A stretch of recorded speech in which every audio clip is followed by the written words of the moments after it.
Hey, welcome to Daily BA. My name is Ryan, and today we have a guest, Ling, talking about MyLinggo or Linggo.com and the service that they provide. It's a novel AAC experience. They're redesigning everything, and I just wanted to put a quick disclosure out there that none of this was sponsored. This is just someone that supports the channel, and I said, what you're doing is absolutely amazing, and we need to tell more people about it.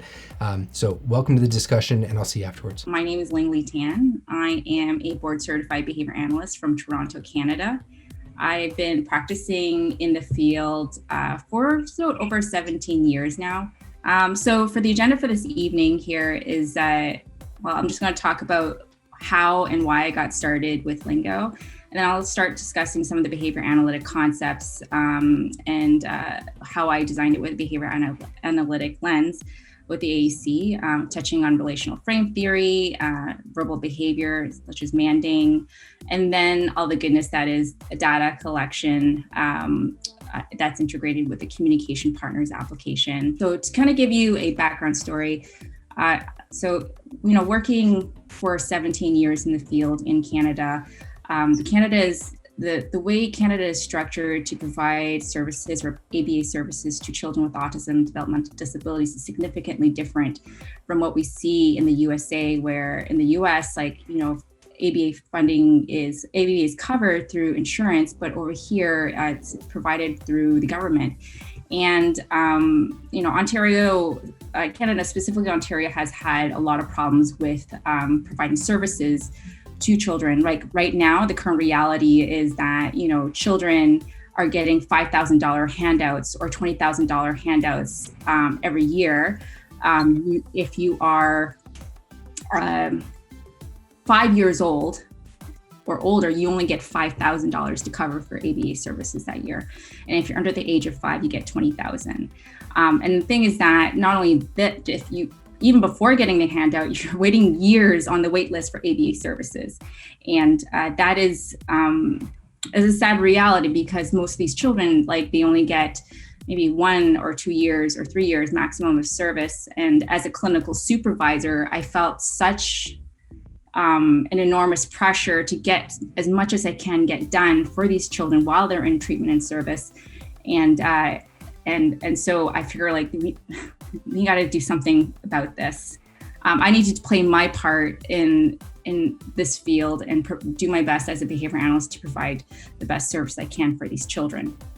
So with these children coming off the wait list, most of the children that I received in service were nonverbal or had very limited verbal skills. And with that being said, of course, all of us have here who have worked with children with autism who have very limited to no speech will be starting off with an augmentative alternative communication system. And the most notable ones that I've worked with would be PECS being primarily the most commonly used one. And then moving on to speech generating devices like Words for Life or Proloquo to Go. And a lot of it had to do with what was recommended by the speech pathologist prescribing this through the assistive devices program. Now, the thing is that with AAC systems and the lack of provision of services, there's very little time to consult to these and train parents and teachers at schools. And not only that, speech and language services, SLP services are not mandated in Ontario's school system. So the teachers that are working with these children are not getting trained enough, or they've received little to no training on AAC. And on top of that, when I'm programming to the VB map or the ABLES, this child's language development is really restricted to the type of communication system they're using. So that got me to thinking okay, I only have maybe a year or so maximum to get this child to transition to the school system. How am I going to build their tact and interverbal repertoires when they're only using picture-based AAC systems? And as for those who are very familiar with verbal behavior programming, to build an interverbal repertoire, you need a lot of tacts, you need lots of mands, good listener responding, and discrimination. You need to have discrimination skills. And the other question I asked myself, well, how do I teach to generalize language and communication in the school environment post-discharge? Because these children are only with me for a short amount of time. And even though I spend maybe a year or 2 years, 6 months, I build a relationship with these children, these families, and I really have a huge soft spot for the children who are unable to speak. It is heartbreaking for me to see them go through ABA for such a short amount of time and then be transitioned to school so quickly when they're not ready for this. So in asking these questions, when I asked myself these questions, the answer came to me was to dive deeper into relational frame theory. Somewhere in the recesses of my brain, like from my master's degree, there was like a course from Foxy Learning on RFT, and I'm like, I gotta dig in there. Like there's something in there I need to look into a bit more.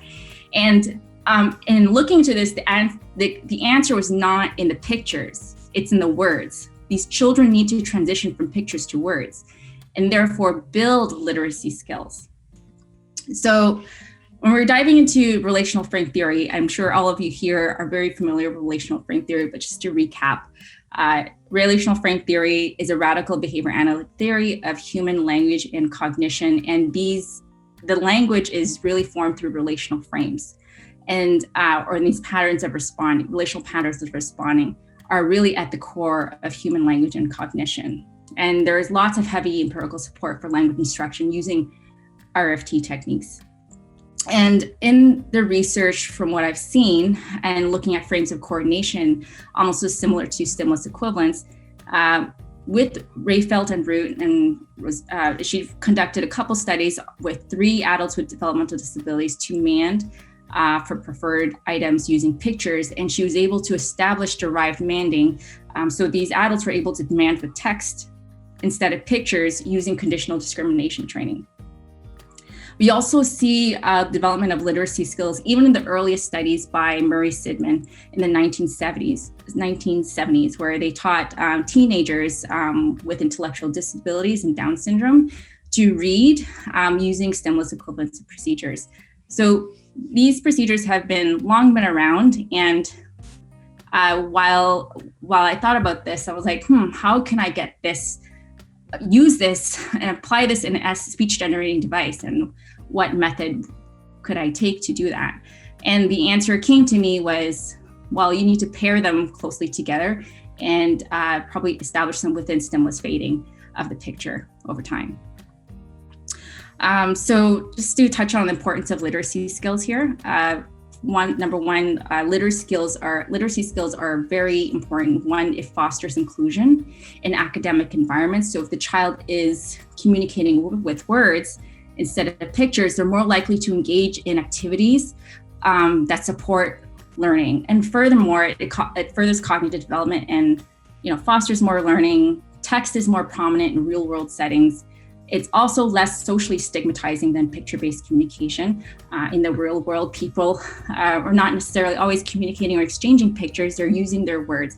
And we see text everywhere.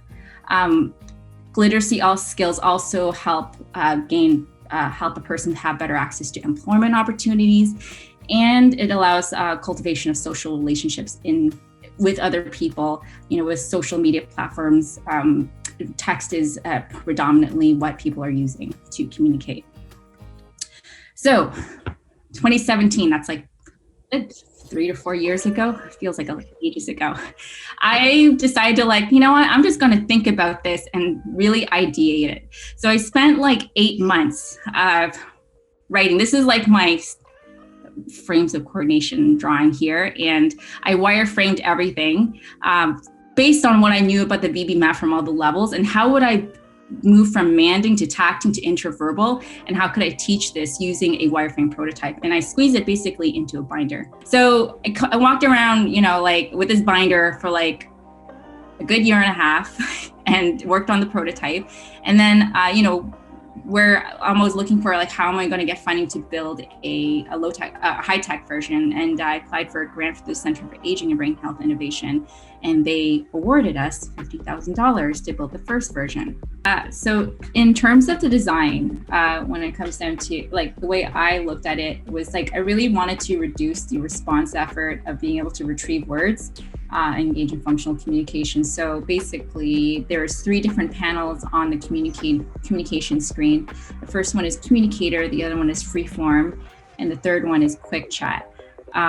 With communicator, the first tile we see is the my wants and needs. So really just on the first thing that you see, the first tile is the root, my wants and needs, and then branching out the tree to request for what they want. So, can I have apple juice? Can I have apple juice? And quick chat, so just having those quick responses like my way, please, I need a break, yes and no. My way, please. And free form, so this is where we can create more spontaneous generative phrases where it's kind of like a simplified version of Proloquo, To Go, or LAMP, with just no grid. It's more organized by section.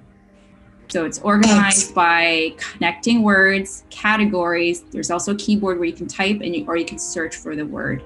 We have thousands of the word with grammatical markers. So I try to make it as simple as possible for anyone to use. Is a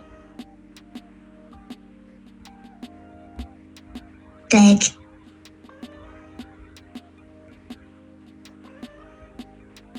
brown bear. It is a big brown bear.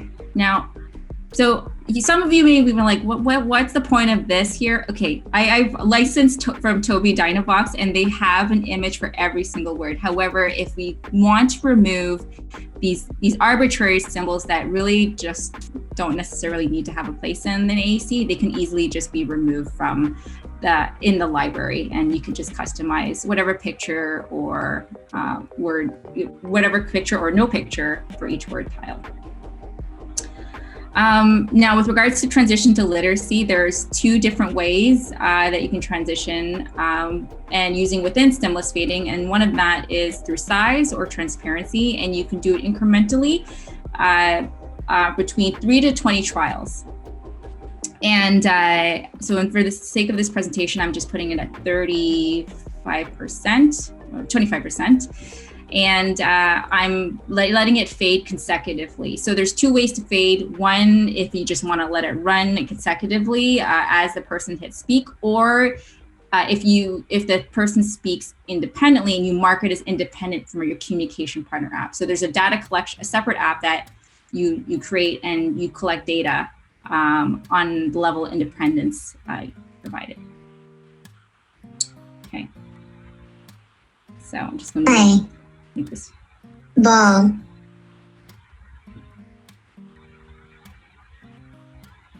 I want play ball. So it fades by 25% by transparency. I want play ball. I want play ball. And then 50%. I want play ball. I want play ball. Now it's at 25, and then I want play ball. I want play ball. And then it just moves to 0. Now with time delays, there's audio time delays where we can withhold the audio of the last word or individual words, and we can set up a duration of the time delay. There's been a number of studies that have used incorporated time delay in AAC. Play ball. For SGD, I that want is yet to be explored. Play. So ball there's an audio time delay applied to ball. So in this case, the person would select, I want play, and we would want to see them, we would hope to see that they would try to or say ball in the process. So now it's, it won't light up for 5 seconds. For 5 seconds, it will remain silent, and then it'll light up. Okay. And in this, communication partners can record their speech as contextual or intelligible, and they can mark down what was being said in this communication trial. I'm going to just play a video here because it's kind of hard for 2 devices at once. Here. So in here, so basically Linggo is a 2-for-1 app thing. So there's an app for communication partners and there's an app for the user.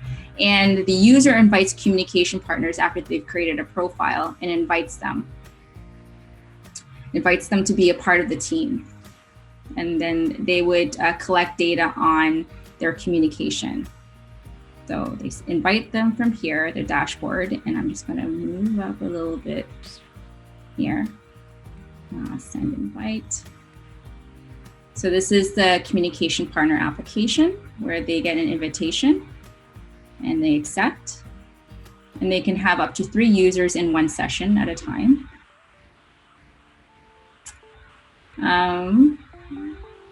So now when a user communicates, we start a session first. And as soon as that person starts communicating, the sentence gets fed to the communication partner's account immediately. And then we select the level of assistance, mark if anything was said, and then the data gets saved. So the sentences are fed through, and then you can collect data, and then they're all automatically graphed. All the words are being used, they get stored here, according to word type, nouns, verbs, prepositions, adjectives, or other. And the history of use is also recorded. So it's great for those who are like tracking VB-MAP, like number of nouns or verbs and such.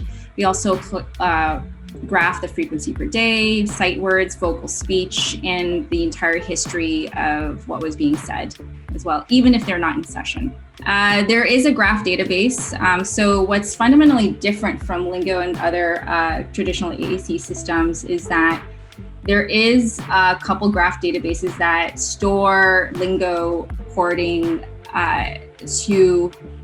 to its relational properties. So kind of like relational frame theory, this is its own back-end software AI, where AI meets relational frame theory. Each word has properties like category type, the word type, whether it's a noun or verb, history of association, history of use, and word association. And when we get lots of data, we'll be able to see the different types of word relations and different patterns and how people can acquire a language over time. So there'll be a lot of analysis involved as we get more users and bring on a lot more language data. And my team is currently working on building up the machine learning based on the user's language history and collectively as well for a bunch of users. Yeah, so, and now we are going to 2021. We've launched as just last month, early last month, and now we're beginning our research. So the first study that's been funded by the government of Canada is going to be looking at the effects of Linggo use on online training and consultation for children with complex communication needs living in rural and remote areas where access to therapy or AAC is quite difficult to reach. So we have development of an online training platform. It's basically, if anyone of you ever used Coursera, that's exactly the type of software platform we're using, but just going to be branded to BrightPath, where we're going to be hosting training videos for teachers and parents on how to use the AAC effectively. Not only just really talking about AAC, but discussing functional communication training. What is manding and pairing your AAC device with reinforcement, all that stuff. We're going to be recruiting up to 50 student participants, and there will be a combination of qualitative and quantitative data collection where the surveys will be given out, but also because the backend can collect so much data, we'll be able to analyze the usage and the acquisition of sight words for reading, but also frequency of communication and language development over time. The second study that, there's a senior couple holding an iPad together in this image. In the second study, we have we're going to be evaluating the effect of online caregiver training using Linggo. So this study will be carried out with adults who are living with stroke or have been diagnosed with dementia or another neurodegenerative disease.